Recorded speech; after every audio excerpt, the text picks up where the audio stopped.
Pagpakarera sa mga motorsiklo sa Santa Barbara, Iloilo na huli kam. Samtang pag-motorcycle stunts ang isa ka rider sa Don Salvador Benedicto Negros Occidental ginaimbestigaran sang LTO-6. Ini ang gintutukan ni Kim Salinas. Makit-an sa sininga CCTV video ang nagahagunos nga hindi magdubo sa napulo ka motorsiklo nga naglabay sa 6 lanes nga highway.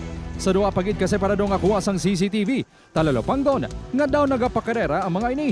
Makitan man ang ila pagbalik. Ini ang ginapahayag drag racing nga natabo sa National Highway halin sa Banga Dama, tubtob sa Barangay Cabugao Sur, Santa Barbara, Iloilo, Domingo sang kagahon, Hulyo 13. Apisar na palabot na sa otoridad sa mga barangay officials nga sakop sang siningan National Highway sa Santa Barbara, Iloilo, nagapabilin sa gihapon ang gahod kag huol nga dala sa mga motorsiklo nga ginapahayag nagapatigayon sang drag racing. Diri na yaga pinangapi mga kung kaisa ang mga pulis. After nga makalakat na sila, amo na ambot sino ga monitor, may naga-monitor guro na sa ila nga.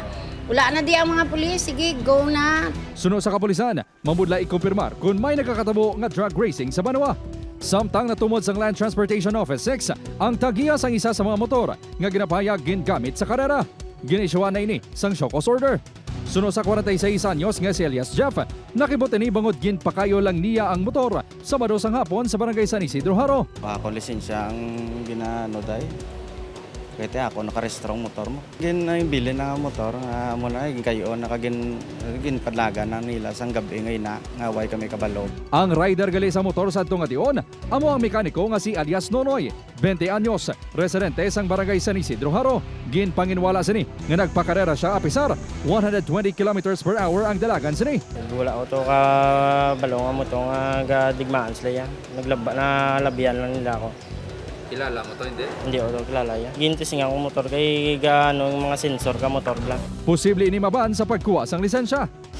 Samtang sa video nga nakuha sang LTO-6, makita ng isa ka rider sa motor nga naga-ala Superman stunt samtang patukad sa Orange Cliff sa Don Salvador Benedicto, Negros Occidental sang Hulyo 13. Ginisyoan na ini sang show cause order.